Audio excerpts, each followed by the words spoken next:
All right. Give me a second. All right. Daniel Andrews, in making his housing statement yesterday, simply cannot be believed. They have form on this. They've made plenty of promises over the years and never kept them. We're here today because 7 years ago, Daniel Andrews promised to develop the site behind us for social and affordable housing. And here we are, 7 years later, and nothing has been done. Back in February 2017, Daniel Andrews and his government promised to develop a 15-year pipeline of social and affordable housing. Well, what's to show for it? Nothing, including the site behind us.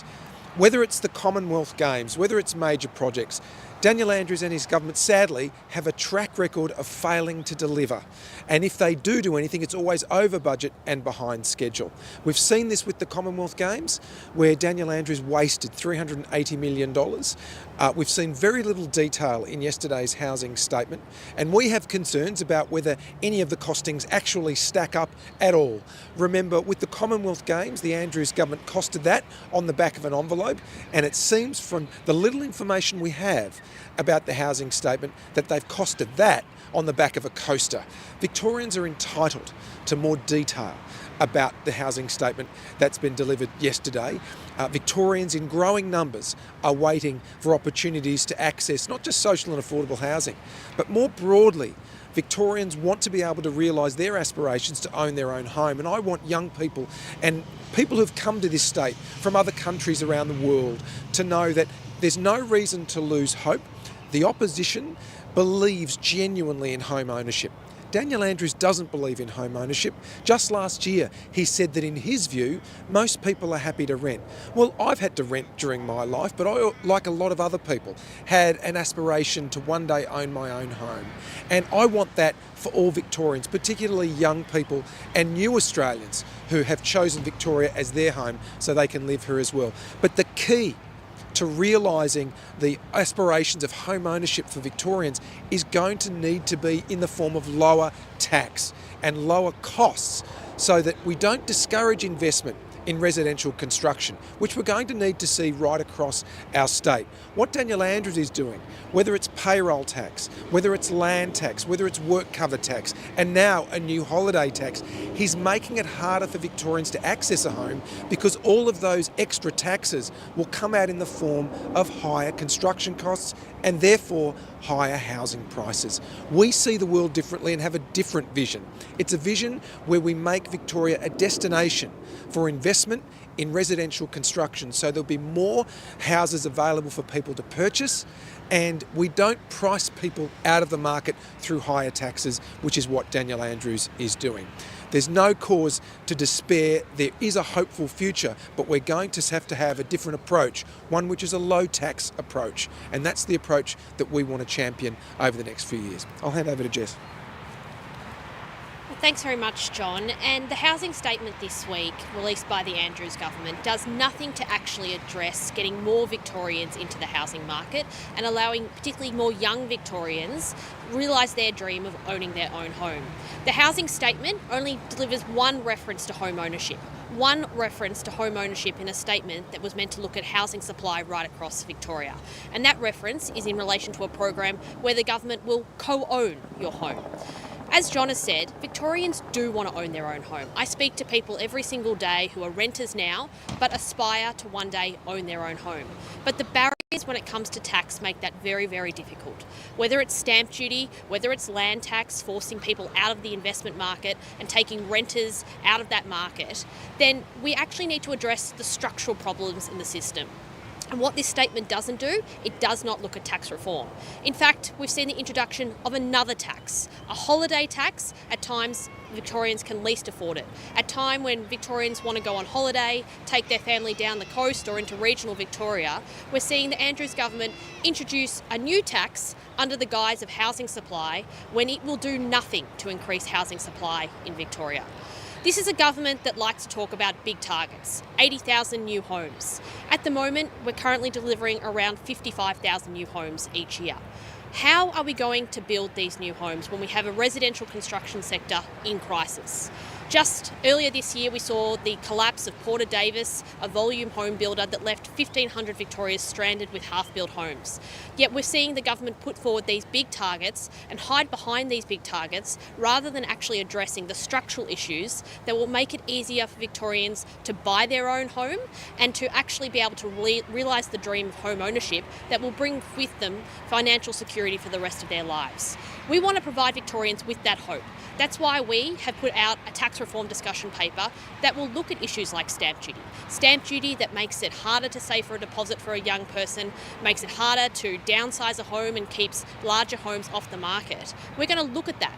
We want to look at land tax. Land tax increases in the budget this year have forced many property owners to put their property on the market, only fueling the rental crisis in this state. We simply do not have enough rental properties, yet we're taxing people who own properties in the rental market and forcing them out of that market.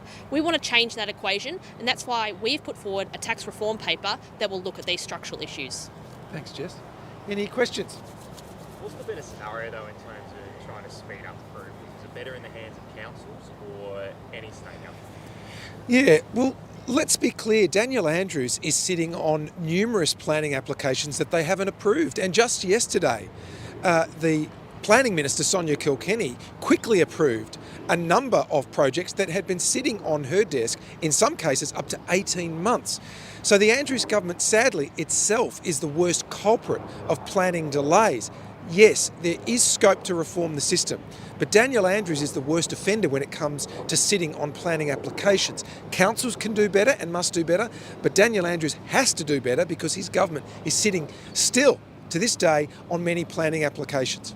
Are developers a bigger problem? I mean, I've read 120,000 homes that have been approved for whatever means, and they just sit on there and appreciate. Is that the bigger problem? Well, the government and councils together have to be more vigilant in making sure that developers who have been given permits act on those permits. We know that Victorians need access to the opportunities to buy their own home or to access social and affordable housing. And the government hasn't been acting when it could have acted. Daniel Andrews yesterday was complaining about planning delays that he's in a position to fix because he's the Premier, and he and his minister can take whatever action they need to expedite planning approvals wherever they're being held up. The redevelopment of the 44 high-rise public housing towers, I guess what would you do differently? There's been a lot of residents saying they're confused, scared, they don't know where they're going to go. I guess what would you do? Yeah, it's understandable that people are really concerned because the government has rushed this out in recent weeks. There's no evidence that they've consulted with residents and other stakeholder groups. There's been limited consultation, so naturally people are going to be worried about their future.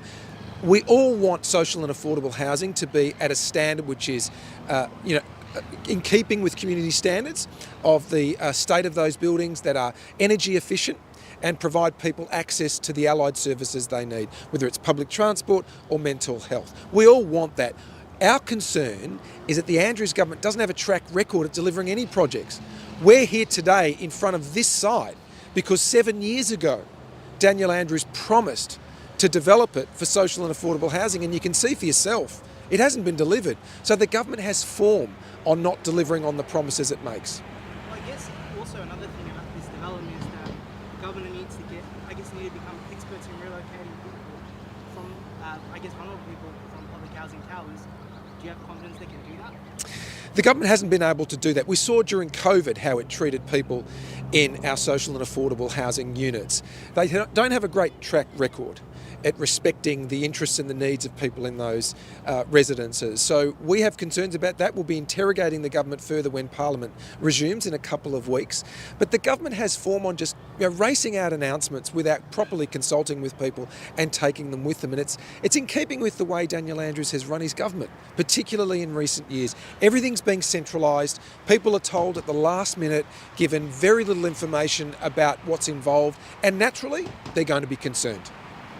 You say the government can't be trusted to meet its housing targets.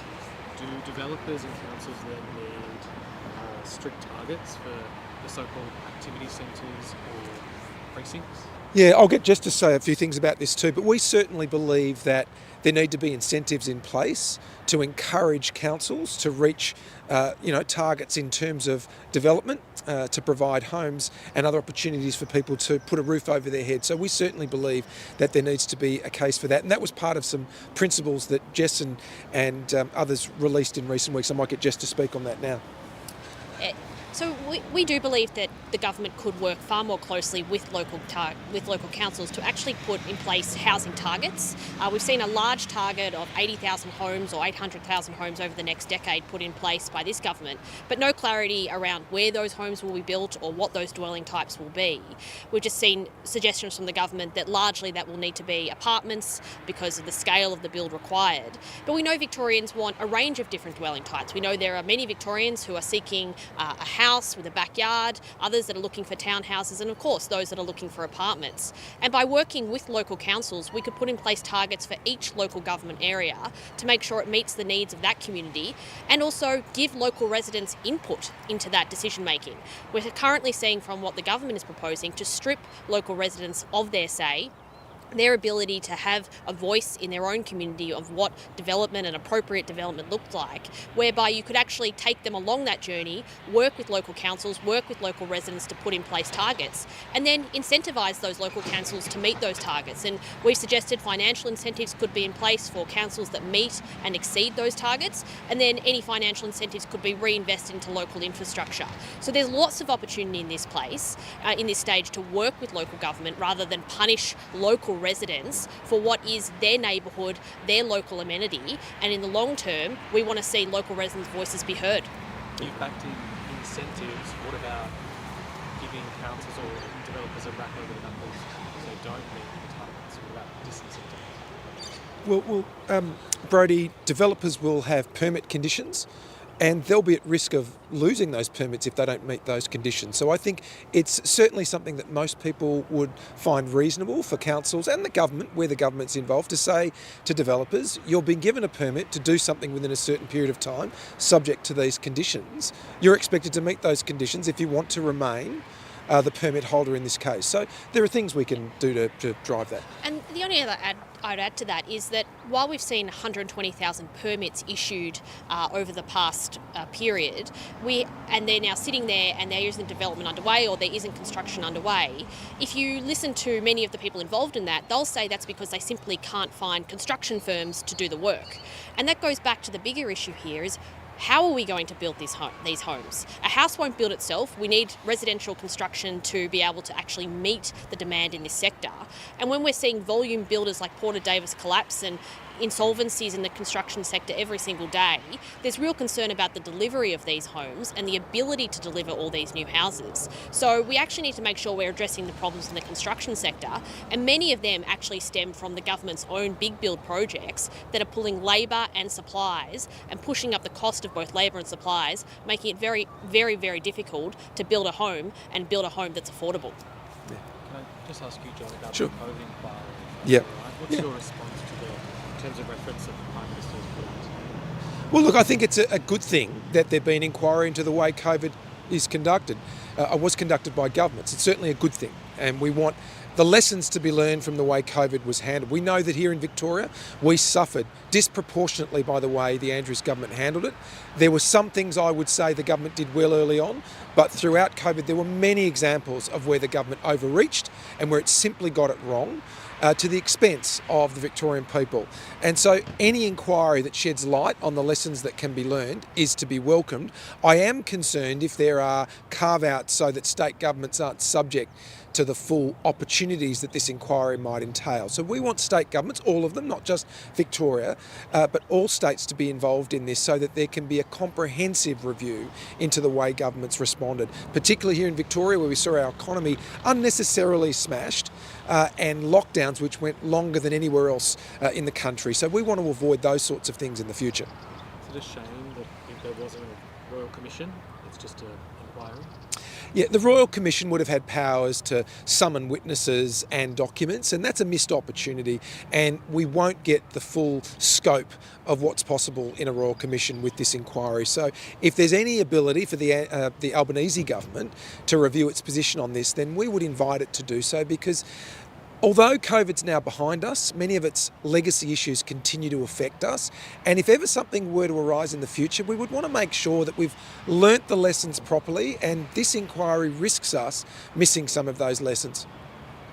Do you think the Premier should voluntarily attend? He missed the Senate inquiry recently. I don't think the Premier has it within him to submit himself to any kind of inquiry. That's not an acceptable state of affairs, to be honest, whether it was the Senate inquiry into the Commonwealth Games debacle, whether, more importantly, it's the select committee inquiry in the upper house of the Victorian Parliament into the Commonwealth Games debacle, now this COVID inquiry. I hope he changes his mind for once and appears before that and is forthcoming with information and documents, but I doubt he will. Accountability is not in the Premier's DNA. Also hearing Josh Frydenberg won't recontest Kooyong. Is that expected? Well, look, I haven't had a chance to speak to Josh today. I'm hoping to speak to him. I've seen some of the media coverage, so I'll hear from him directly, but I think he's a great talent, and I hope that at some point he's able to re-enter politics in some capacity. Okay, thank you. Thank you. Right.